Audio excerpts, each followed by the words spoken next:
The call came while I was still in the desert. Static. Then the doctor's voice, low, cautious. "Your daughter, we found her in the senator's basement, barely alive." My throat closed. Nothing moved in me, just silence. Then a whisper, almost ashamed. "It was his son.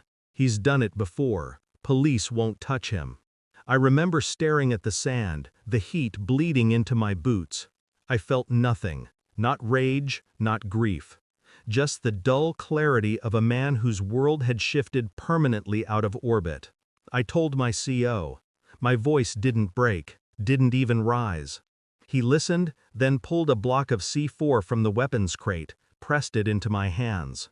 "First flight home," he said. His tone was steel. "He won't see morning." The rotors were already spinning. I didn't say goodbye. Flying back, I thought of her small hands curled around mine. The way she used to wait for me by the door, smiling, innocent. That innocence was gone now, stolen, shredded.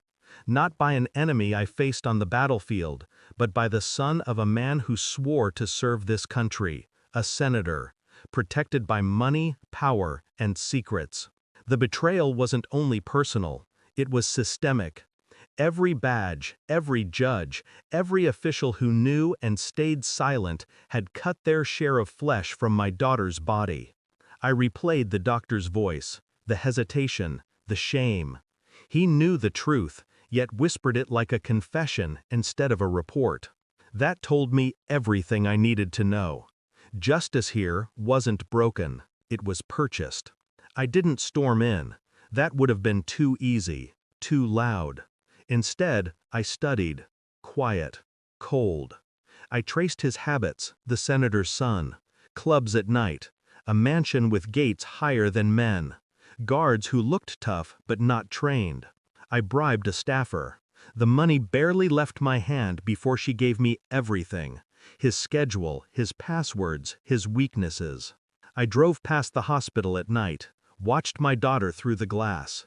Machines breathing for her, tubes feeding her, her chest rising slow, mechanical. I swore I wouldn't cry. I didn't. Instead, I made a list. Each line a step toward the inevitable. Phones, cameras, security patrols, blind spots. It was surgical work, the kind Mossad trained me for. Except this wasn't sanctioned. This wasn't a mission for country. It was a mission for blood. The difference made me sharper. The staffer finally gave me the footage. Hidden drives, basement cameras. I watched. There she was, my daughter. Fragile, terrified, chained. And him. Laughing, drinking, treating her pain like theater. I didn't breathe. My hand hovered over the screen. This wasn't suspicion anymore. It wasn't rumor. It was truth. Documented. Undeniable. I called the senator's office, told them nothing. I only listened. A voice, tired but rehearsed. No comment. The senator's son is a private citizen. Allegations remain unsubstantiated. Lies stacked like bricks. Walls built to keep men like me outside.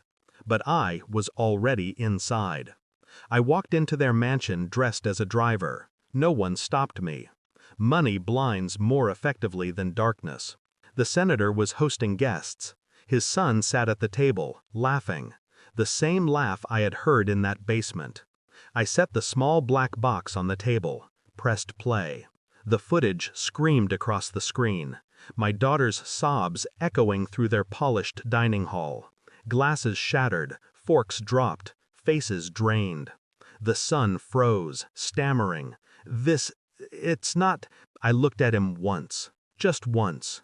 Your father can't buy this silence.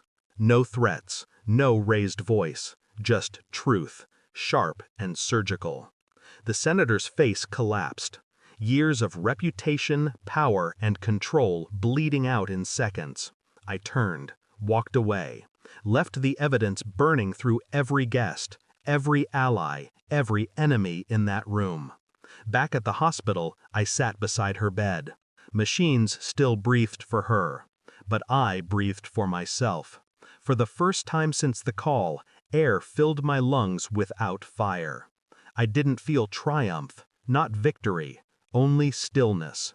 The boy was finished. Not by my hand, but by the truth he tried to bury under his father's empire.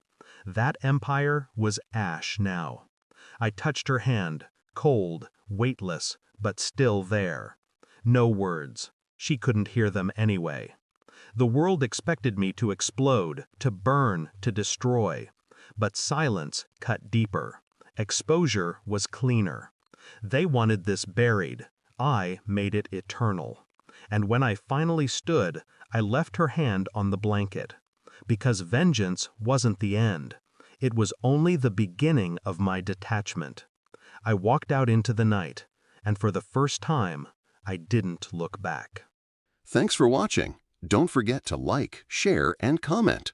Subscribe now to Cheating Stories Insight World for more amazing stories.